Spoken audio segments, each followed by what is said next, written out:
Okay, I'm starting now. Good morning, everyone. So as I mentioned last week, so today's a fast day. I'll start with this. I want to begin. Aline is here. Nina got engaged. That's like such great, amazing news. Mazel tov. And we know Nina since she was in high school. Right? Yes, that's really, really good. And Miriam Dessau is here, and she's like literally like about to pop. It's a Shem B'Shatov Mitzlachas. I think she's ready. We gave him so many psichos today. I didn't know what to do. I'll tell you, the story about the woman who the woman who didn't she was like waiting to have a baby, can have a baby. They didn't know what to do, so it's a whole long story. But the rabbi's kid, they go to the rabbi's house. He's not there, so his kid answers like, "What can I help you with?" He says, "What do you know?" He's like, "I know a lot of things." So he said, "What should we do?" He said, "Say Yisker." What? He said, "Say Yisker." He shuts the door. So they go home and he says to the wife, "What are the wives? What did the rabbi tell you?" Well, the rabbi wasn't there, but his little kid was there, and he told us what to do. He says, "What did he say?" He said, "Say Yisker." So they said Yisker. An hour later, the baby's born. So when the rabbi comes back to town, they go to the Rebbe. They said, "Rebbe, your son, he's a genius. He told us what to do." So he calls the son, he calls him the Yingala, and he said, "Yingala, what happened?" He tells me, "I told him to say Yisker." "Why'd you tell him to say Yisker?" He says, "Because whenever we say Yisker, the children go out." Yeah, I'll be here all week. Yes, so it's good to start with good news. So I mentioned also today is my father's yahrzeit, and it's the first yahrzeit. So I want to learn in his memory, Isser ben Avram Chaim. It's really, really hard to wrap my head around the fact that it's a year ago today, so right after here I'll head to the cemetery, or as my father would say, the Beis Olam. You're gonna go to the Beis Olam. My father would never use the word cemetery, and thank you all for participating in the shiur last night. I sent out the recording. If you're unable to make it, I sent out the recording. I couldn't put it directly on YouTube because we had a lot of copyright issues because I played movie clips. So YouTube is very sensitive about that. But okay. Anyway, so I'll apologize in advance if I am not thinking clearly, because I'm just being honest with you, I'm not thinking clearly. I've been through this so many times with other people, but when it's you, it's like a very, very different thing. So anyway, I want to just point out a few things in the parsha, which, ironically or not, have to do with death and coping with death. But when we look through the text clearly and carefully, we notice a few very, very interesting things. So what happened, where we pick up Vayechi, which is, by the way, not a long parsha. It's the last in the saga of Joseph and his brothers. It's only, I think, 67 verses. I'm sorry, 85. It's 85 verses, only 85, which is on the short side, or on the shorter side. And Yaakov is now living in Egypt. When Yaakov came to Egypt, the famine stopped, which is why we said Kizesh Nasayim Harav B'Kerev Aretz. The famine only lasted 2 years. They had 7 years of plenty, but only 2 years of famine, because in the merit of Yaakov Avinu, it stopped. Then it says Vayechi Yaakov. So point number one, which we say every year, all the time, Vayechi, the gematria of the word Vayechi is 34. Right? 6 and 8 is 14, 20 and 20. Yeah, 34.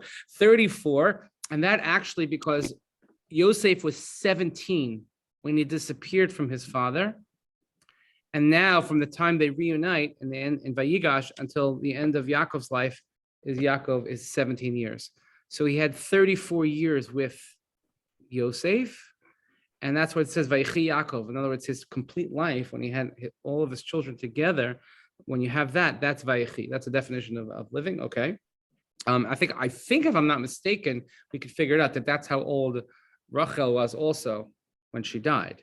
She was also 34, which is unusual. Okay. Anyway, the Torah then goes right into, again, on page 268, or at the end of chapter 47. Again, it's a continuation from the end of Vayigash. It's not a new chapter, as we have the chapter breaks. So Yaakov, it says that he lives in Eretz Mitzrayim 17 years. And then it tells us that he is Sheva Shinim Arba'im Mashim. He's 147 years old. Vayikre'u Yemei Yisrael Lamus Vayikra Livno LiYosef Vayomer Lo Im Nam Matzah Sichem Einecha Simna Yadcha Tachas Rechi Vasisi Madi Chasem Ez Al Nan Tekvarim Mitzrayim. So the time was coming for him to die, So he called for Yosef. Now, obviously, Yosef is the leader of the family now. He's not the number one. He's not the number two. He's not the number anything. But he's the viceroy in Egypt, and he's the one that's keeping them all alive. He's the one that's taking care of them. So, and he realizes that he's the one also that has the power and the control in the family situation. Because as much as, and this is again, look at Yaakov Avinu's last message to Yosef, or the beginning of his last message is, no matter where we are, no matter where we live, no matter how comfortable we are, or if you come in certain parts of very religious neighborhoods, you don't say comfortable, you say comfortable. I don't know why, but you say, no matter how comfortable you are, then you are not a resident. You don't belong here. So he says, no matter what, even though we're here, I'll not take Bereini b'Mitzrayim. Don't bury me in Egypt. So and again, it doesn't mean we shouldn't have a karas hatov, that we shouldn't have a tremendous amount of appreciation and thankfulness and gratitude for the United States of America for giving us the success that we've enjoyed for a long time now. But at the same time, if Jewish history has taught us anything, you could have 500 golden years in Spain, and then overnight it could be over. Now, I'm not trying to sound a panic button of any sort, God forbid, because I have tickets to a game in a couple of weeks. I'm very excited. That's like my first real big post-Avelis activities. I'm taking my son to his first hockey game. I have a milestone birthday coming up also, which, it's also like, I have a lot of these things hanging over my head. I'm having a hard time with it. So I'm turning 40. If that's what you're wondering, Miriam, I think I'm turning 40. And so my son, Mr. Dessa about your problems. Mr. Dess, I will every day I talk to him. So it was like a big birthday present, and I got like really good tickets for him. My son's never been because of COVID or whatever, and he's Meshuggah fan like me.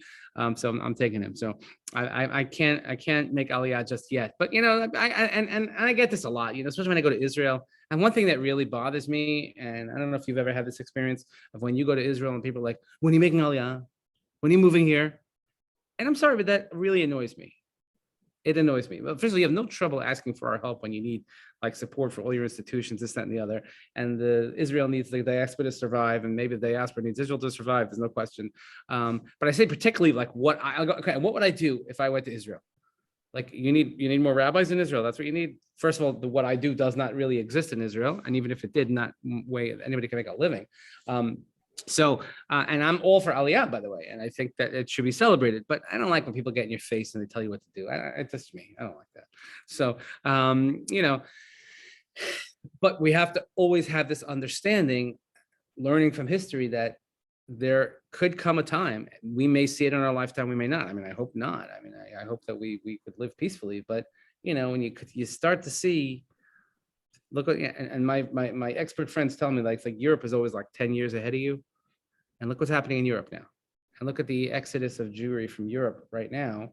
Thank God they have where to go, but there were times when they didn't have a place to go. Anyway, so he says, you don't belong here. Don't bury me in Egypt. And he makes him swear. Notice how also, if you look at the bookends of the book of Berieshit, the covenantal family started with this phrase, Simno Yerecha Tachas Yerechi.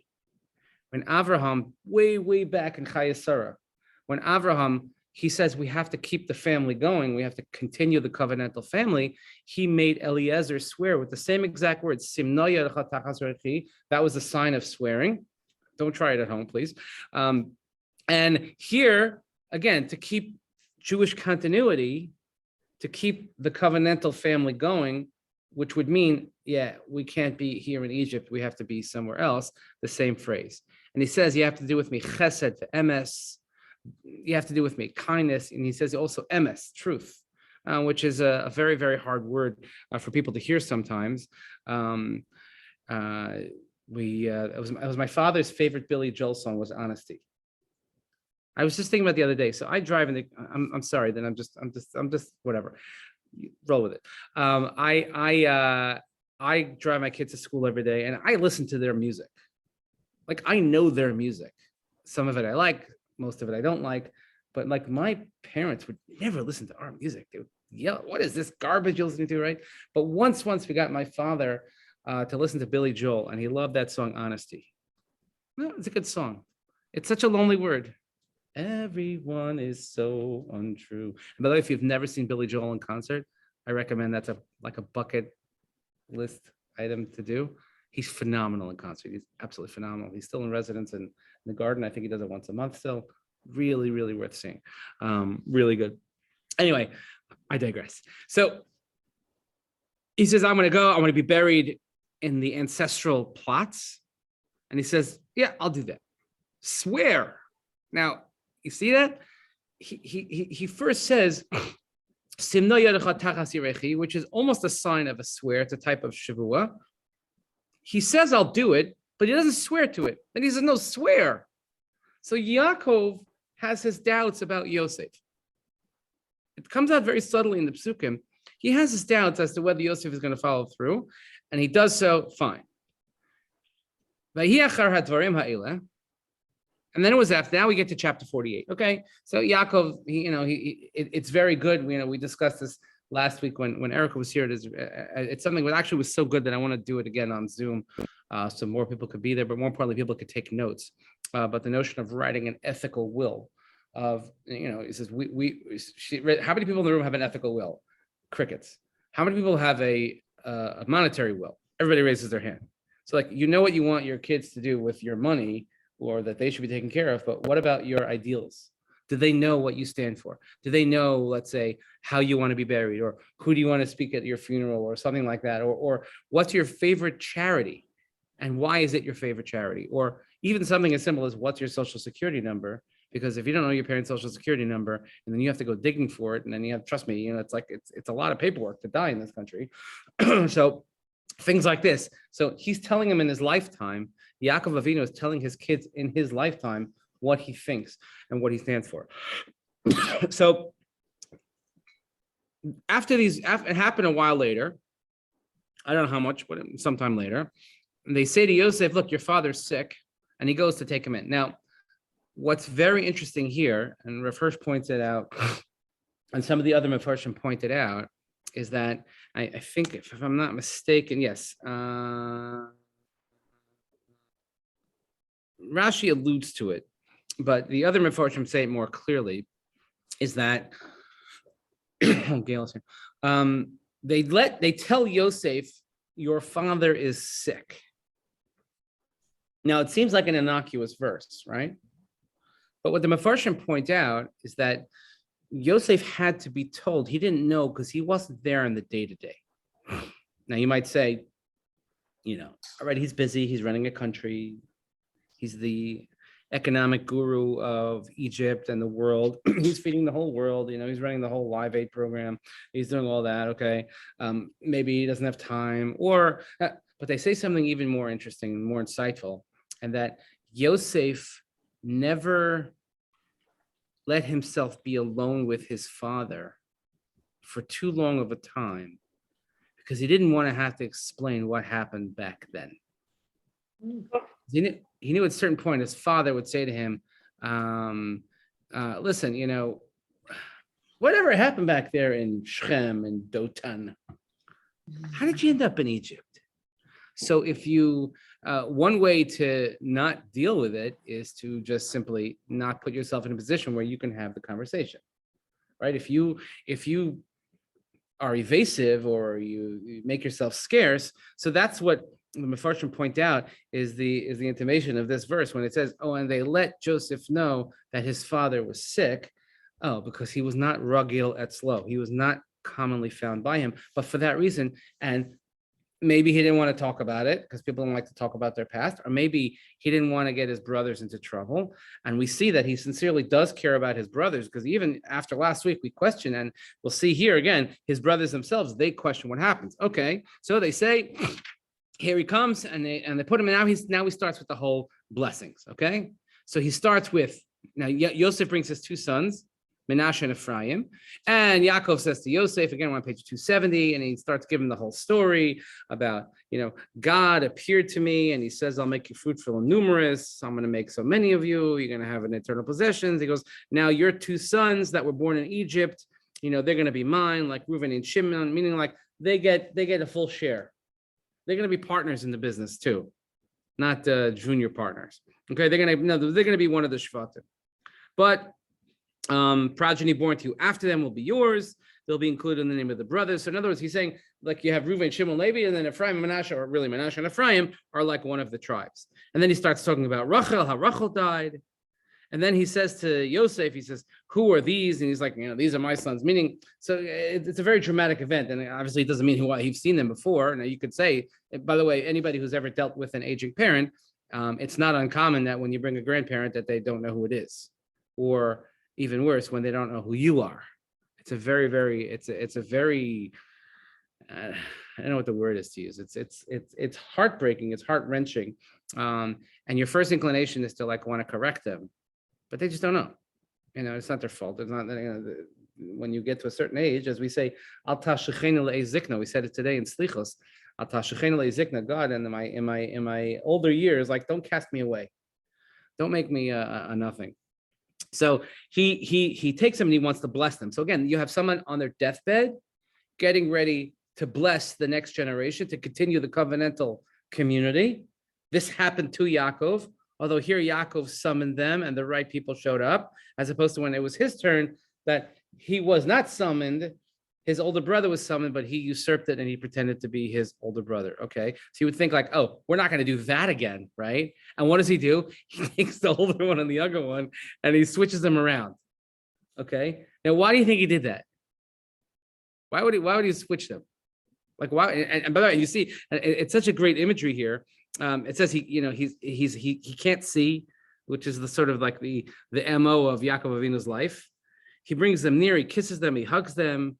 And he goes, I never thought that I would ever see you again, let alone I would even see your offspring, right? He says, Vayomer Yisrael Yosef Opanecha lo pilalti. It's Pasuk Gid Aleph at the bottom of 270. V'nei hera osi Elohim gam ezarecha. I never accepted the thought that I would see your face. By the way, the word pilalti, the thought, or it's even Rashi says is lashon machshava.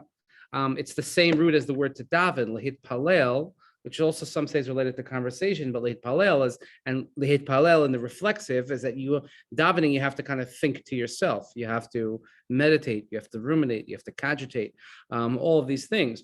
So he says, I never thought that I would see your face, and here God has shown me even your children. Now, this is a very important pasuk, and I say this again from a very personal point of view. In my family, is that my parents married very late. I mean, today it would be kind of normal, late. My father was 38 when he got married, and when I was born, he was 44. Okay, and I always grew up saying, I have such an old father.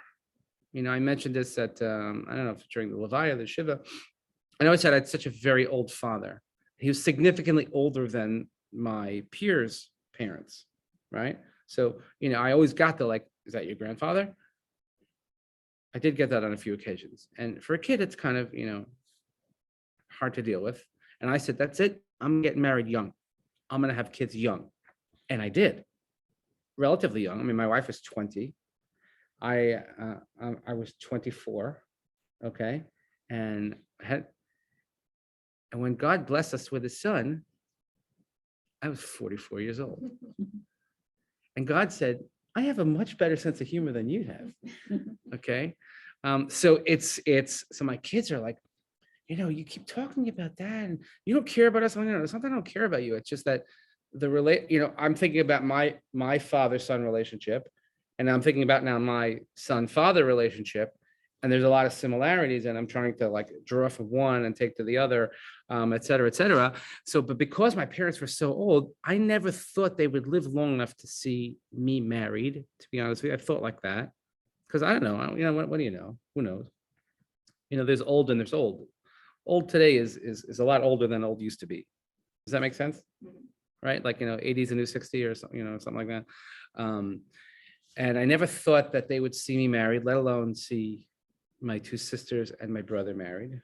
Then I said, I never thought they would see grandchildren. And my father passed away. There were 19 grandchildren. Can I know her? 19, and I lived to see all of them. And my mother, now she has a grandchild who's married. It's so that's this pasuk. I never dared accept the thought. We're always afraid to ask from God for too much, because it's like we feel like if we ask for too much or we get too much, it's like we're taken away from something else. So, I wouldn't dare ask. I'd be happy, Anyway, so then he takes them off his knees, he bows down. So he takes the two of them, Ephraim with his right hand to Israel's left, Manasseh with his left, Israel's right. Very, very dramatic scene. And he extended the right hand, he put it on it's like, right? You ever see somebody trying to do the cups at Sheva Brachas? No matter how many Sheva Brachas you've made, nobody knows how to do the cups. The 3 cups, and they pour this one, that one. You drink this, you take that. What do you do? And they start fighting about it, and it spills all over the place. Like, just drink the wine. Who cares? Okay, right? So, fine. So he extends the right hand. He puts it on Ephraim. Then, though he was the younger, on the left on Manasseh. He maneuvered his hands because Manasseh was the firstborn. He blessed Joseph, right? So Joseph saw, look at verse 17. He sees that his father was placing his right hand on Ephraim's head, and it displeased him. So he supported his father's hand to remove it from Ephraim's head to Manasseh's head. And he says, no. This is the firstborn. Again, this is the inclination when your elderly parents do something that you know better. You're smarter. No, that's not who it is. No, they're the older. And the first tendency is to correct them. But once in a while, they actually know what they're doing. Okay, so Yosef has the very natural reaction of, no, that's not the firstborn. This is the firstborn. And he tries to actually unmaneuver or reposition the hands of Yaakov. Okay, but the father says, I know what's going on here. I'm doing this on purpose. Okay, so we should never, ever come to a point also where we think that even those who are in the throes of death, we should never think that they don't have the ability to teach us something or that they have an idea what's going on. Now, I have seen this so many times of people who are about to die, who couldn't sit up or function, and then they had this like few moments of clarity, and they said and they did things that were just unbelievable. And wow, because you know what? When it's your time to come, it's your time to come. So Yaakov says, no, I know exactly what I'm doing. And he blesses him and he goes, this, fine. Then he says, I'm about to die. Fine. Now he calls in the brothers. So there's Yosef. So before I get anything, why do you think, it doesn't make, we saw last week that, with Joseph and his brothers, that why would he favor Binyamin? But that's a brother and a full brother as opposed to a half brother. But here, even more so, the question is didn't Yaakov, like this theme just keeps rearing its ugly head throughout the book of Berieshit, of like the younger one overtaking the older one. So why would Yaakov, after he did it himself and he saw the repercussions, why would he do that? Any thoughts? Like, what is like, and we say today, Yisimecha Elokim ke'Ephraim ke'Manasseh, even though Manasseh is the older one. We also say Kesar Rivka Rachel Leah. We don't have to focus on that. Leah is older than Rachel. But we put Rachel first. So why would he possibly give the better bracha or the first bracha or whatever we want to call it? Why would he give it to Ephraim, the younger one, and not to Manasseh, the older one? Okay, so look, the obvious answer would be like he sees something special in Ephraim. We look at their descendants, okay, and we know what happens. Manasseh's descendants turn into this, Ephraim's descendants turn into Yehoshua, et cetera. But I once read there was a beautiful interpretation from Rabbi Schwab in his Sefer on Chumash, and he says that he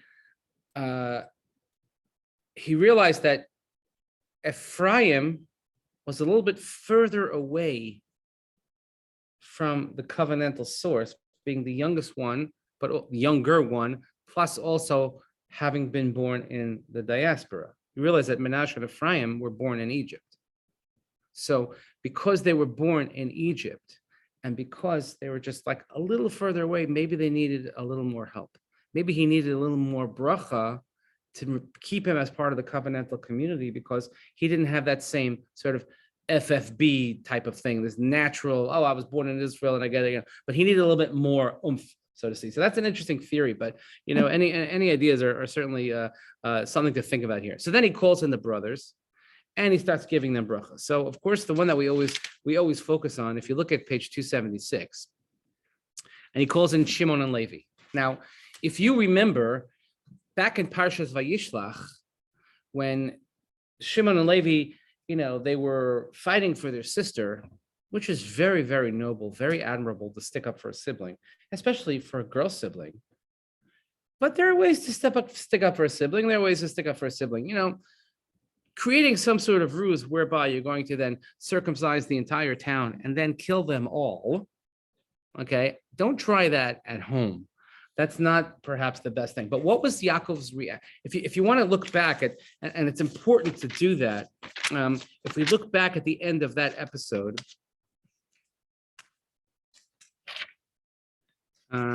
it's page 184, 185.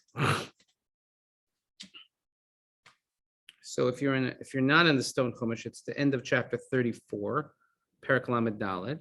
Okay, so what happens? They took a sword, they kill everybody. Chamar, Shechem, they took Dinah and they left. Now, again, it's one of those stories that they skip in school also for obvious reasons. So they took everything. Also, they plundered the town. Now, Pasuk Lamed, there's two psukim of an exchange here, of which Yaakov speaks to his sons Shimon and Levi. And he says, Yaakov says to Shimon and Levi, in the Hebrew it says, achartem, I'll say, achartem means usually like disgusting. Like, you have disgusted me. I'm so, I don't know what the word to use is, but I'm disgusted by your behavior. But here, the Art Scroll uses a great word, which I don't think you'll ever use this word in any other place ever. You have discomposed me. I don't know what it means to discompose. It decomposes. I don't know what compose, but you have discomposed me, making me odious among the inhabitants of land, among the Canaanite and among the Perizzite. I am few in number, and should they band together and attack me, I'll be annihilated, I and my household. So before you sink your teeth into that sentence, before you yourselves become discomposed from the events stated in said verse, if you're Yaakov and you're speaking to your sons who've just done this, right? What in the world what are you doing? What are you saying to them?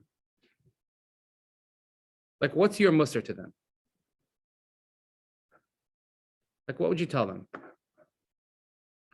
Somebody's at the door. I don't know who wants, who he's doing. We have a service guy. Alicia's not in the office right now. I'll get them after. All right. So, okay, your sons have just come home. I don't know who it is. Well, don't wait. They can ring the bell. Or they will ring the bell. If your sons come home after literally killing an entire town, what would you say to them? That's not what I want you to do. And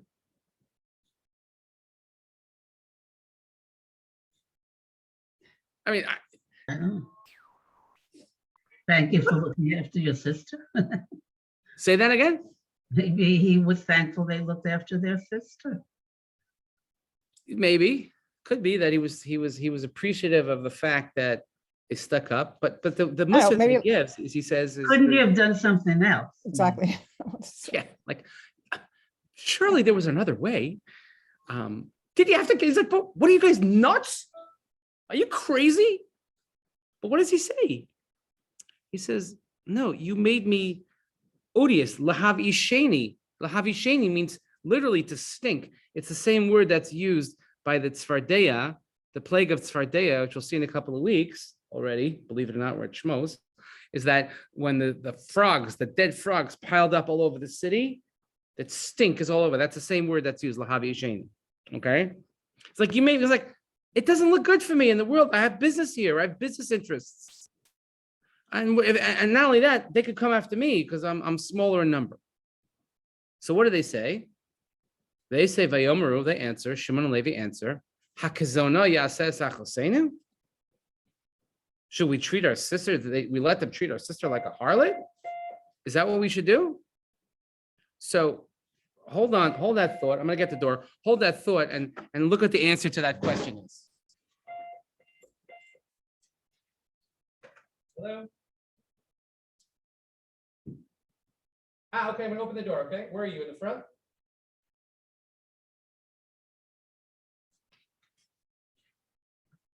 Okay, great. Thanks. So what? We're back. Okay, what? So they say, shall we let them treat our sister like a harlot? And Yaakov answers, and he says, no, of course not. But still, so what is the answer? Don't turn to page 186. That's the end of the chapter. The chapter ends with nothing. By the way, it reminds you of the end of the book of Yonah. The end of the book of Yonah also ends in the kind of like the middle of a sentence or the middle of a thought. So what's happening?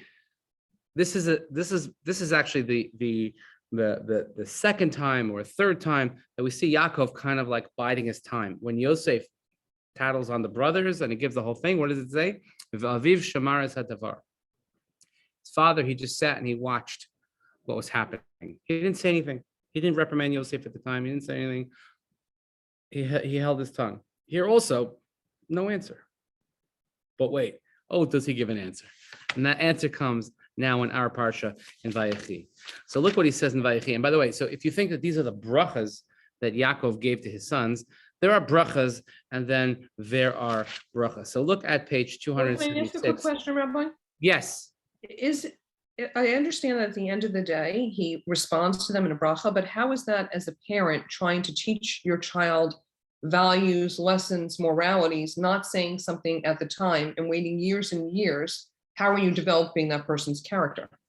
I don't know. I'm not claiming that he is. No one ever accused Yaakov of being the perfect parent. Again, this is part of what makes these characters in the Chumash admirable, is that they are flawed. Because they're flawed, that makes them relatable. We look. It's like a very. You remember the first time that you realized that your parents are like not perfect. Not when you thought they weren't perfect when you were 8, because they didn't give you what you wanted. But when, like, as an adult, when you realize that your parents made mistakes or did things that you don't agree with, it's like hard to come to terms with, because you're like, but as you grow, you realize, and then even worse is when you think like, oh my God, my kids think the same thing of me, or they will at a certain point. So real people are troubled. Real people are not perfect. Real people have foibles and flaws and all kinds of imperfections. So he says to them, look what he says. So then he's telling like, Yehuda, you're going to be the king, and Reuven, and look what he says. Shimon and Levi, first of all, are together on purpose. Shimon v'Levi, achim, klei chamas mecherosehem. Shimon and Levi are achim. I love how the art scroll decides to get all communist and say they're comrades. Like they could say brothers, okay, but meaning their weaponry is a stolen craft. Bisodam al tavo nafshi bikahalam al techad kevodi kiva apam hargu ish uviritzonam ikru shor arur apam ki az ve'evra sam ki kashasa achala came be Yaakov afitzem be Yisrael. Into their conspiracy may my soul not enter. With their congregation do not join, O my honor, for in their rage they murdered people, and at their whim they hamstrung an ox. Accursed is their rage, for it is intense, and their wrath, for it is harsh. I will separate them within Jacob, and I will disperse them in Israel. In other words, you two cannot play together anymore. You are not allowed to partner up on anything. Now, that is not a bracha. That is like, they probably walked out of there like, imagine if that's the last thing that your parents said to you before they died. Oh boy. They have a lot of issues. Now, what's interesting to note, and something we've pointed out in the past, is if you were to graph or chart the arc of the story of each of these tribes, of Shimon and Levi, they go in drastically different directions. What becomes of Levi? So Levi does okay, I'd have to say, because after all, they have all the Levium, but they have a few famous Levium, Moshe, Aaron, Yocheved, Miriam, Amram, Pinchas. All Kohanim and Levium come from the tribe of Levi. So if you're charting the arc of their story on the graph, it's going up like this. What happens to Shimon? The exact opposite. Shimon's graph would be like this.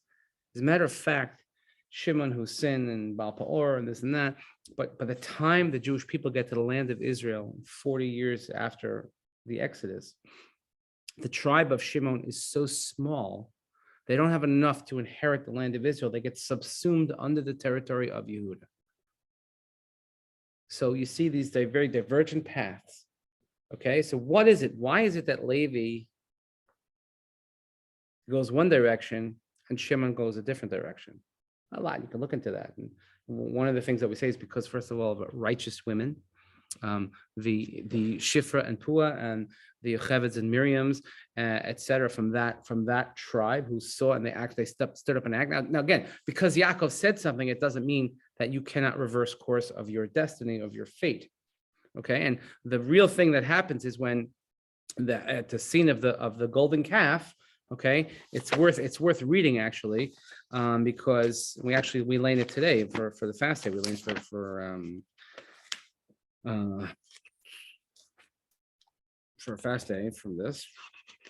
The Jews, they go and they have a golden calf, and he comes down and he sees what's happening. Look at page 500. 500, if it's chapter 32 in Shemos, verse 26.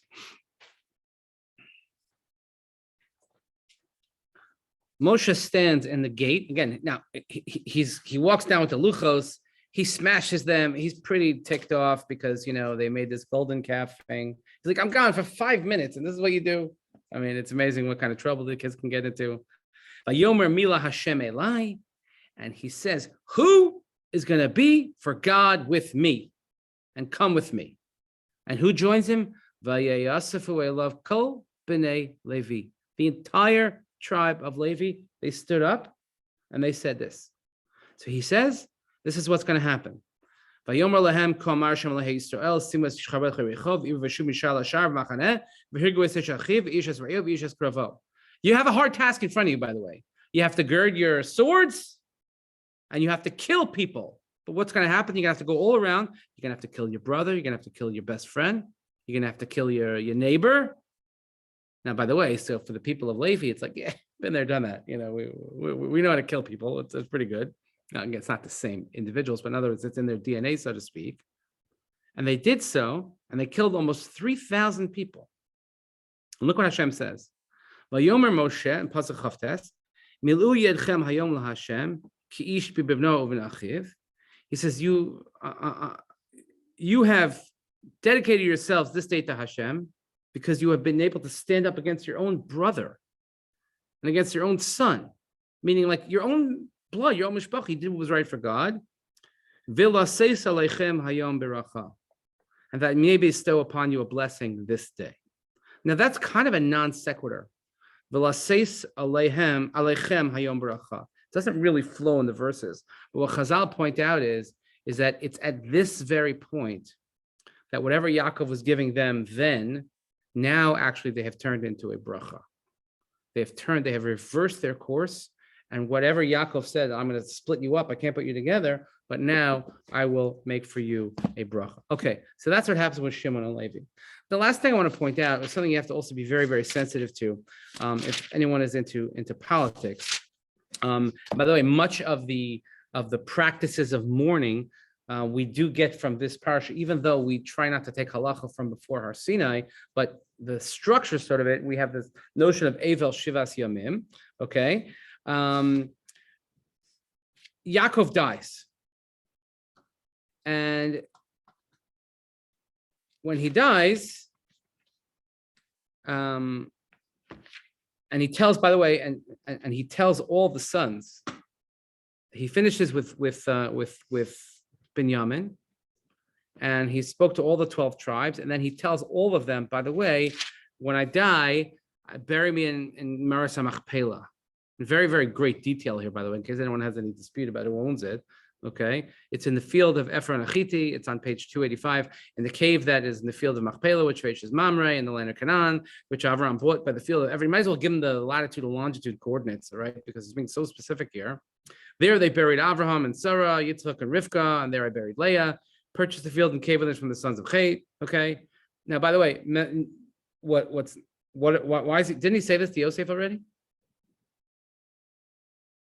He has his doubts. He has his doubts because Yosef is now a politician. And one thing we know when we're dealing with politicians is you could say one thing and do something entirely different. Okay, that's just kind of the nature of the business. So he doesn't have 100% faith, so he makes the brothers as well know this so that he's trying to make the claim stronger. He finishes instructing them and he dies. Fine. Yosef falls on his father. Now we're chapter 50. He falls on his father's face. And what happens? I'll look at just read through the English, and a lot of similarities here with Megillah Esther also, which is really interesting. So he kisses him, then he orders the servants, the physicians to embalm his father. I mean, because that's what we do, right? In Judaism, we embalm people. No, not so much. They did so. 40-day term was completed. And you're like, what? What about the Chevra Kadisha burying in the middle of the night in the Jewish cemetery? What's going on? Maybe we'll wait 2 days for the aunt from Florida to come, like something, but what? And 40 days? Well, guess what? When you're somewhere that you don't necessarily have control of the Chevra Kadisha, you do what they want. And not to mention Yosef's political position. So they embalmed him 40 days. That's how long it takes, by the way. So it's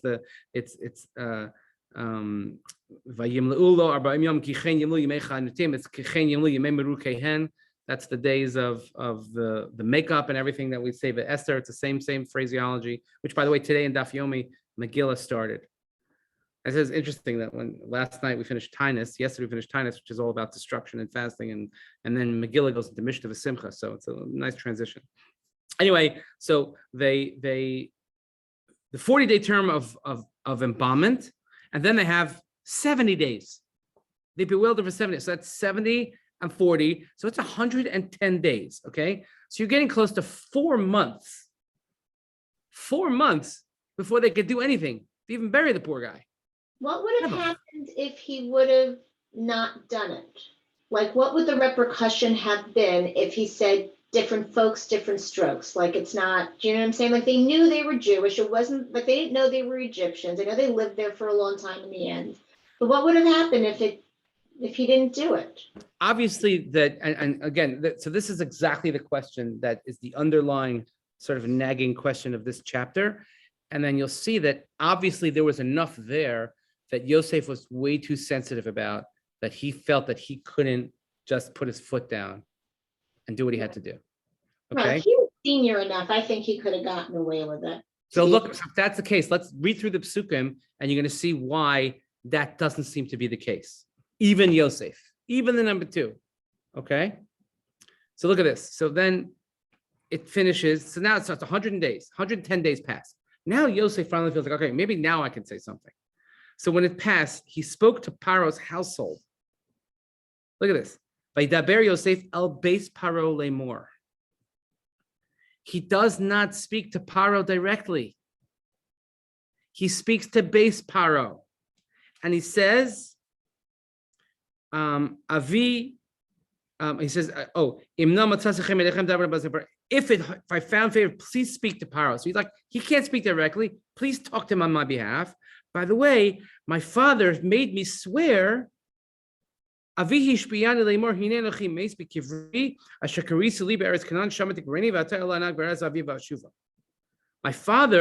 made me swear. He says, look, I'm about to die in my grave, which I have hewn for myself in the land of Canaan. There you to bury me. Now, I will go up, if you please, to bury my father, then I'll return. Now, it's not entirely true that he says, I have hewn for myself. It's the ancestral. He doesn't mention that it's part of Kever Avos.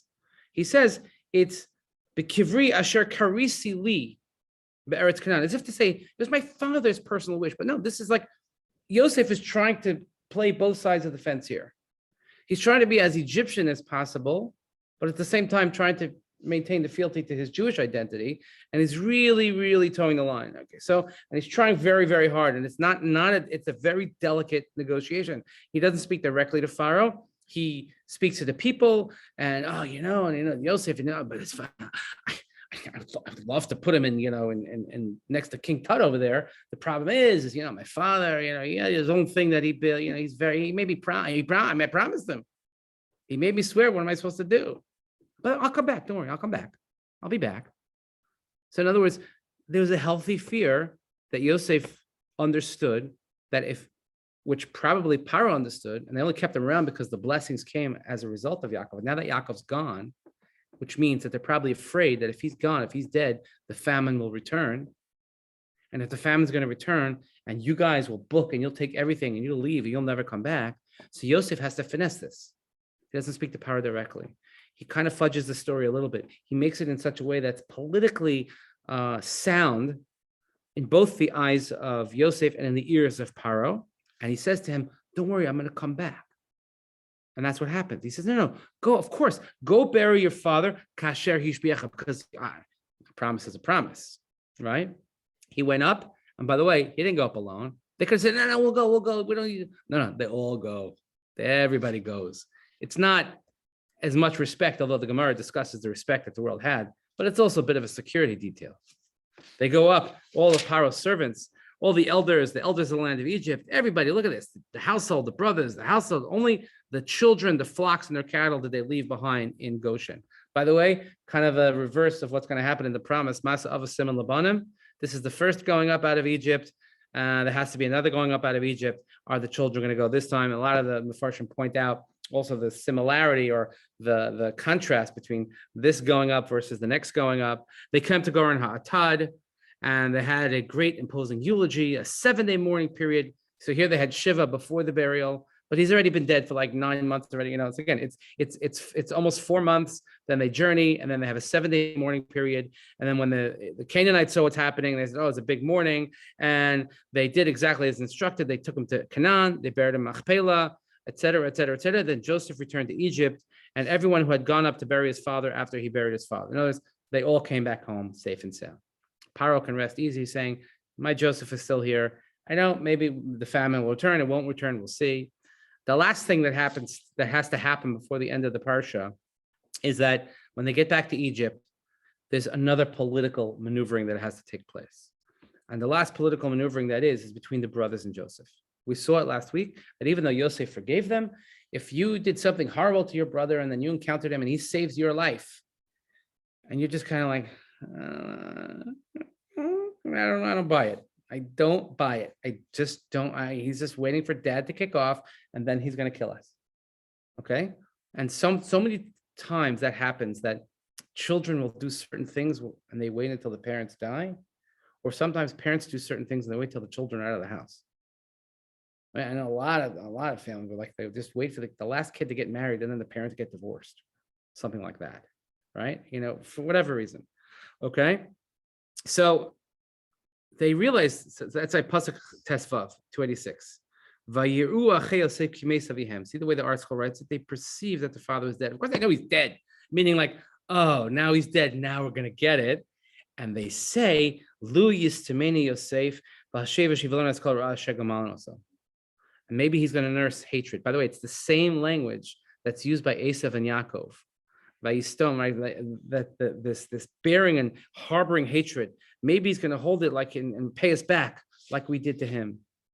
So Vayitzavu al Yosef Lemor, and they create their own sort of fictitious swear, and they say, Yosef, by the way, our father, you weren't there because you were too busy, governing, but he made us swear and he made a certain promise. And this is what you should say to Yosef. Kosamrul Yosef, we're in the last page of the Parsha.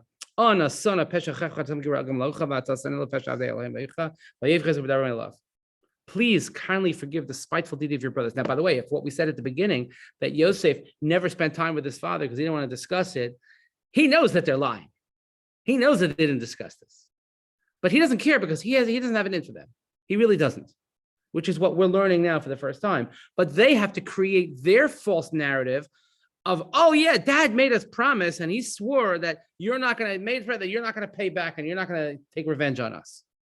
What's Yosef says? Please forgive us and whatever. What is Yosef's reaction? What his reaction always is, it's an emotional reaction. And Yosef cried when they spoke to him. And they said, we're ready to be your slaves. He says, what am I instead of God? Don't worry, everything is all for good.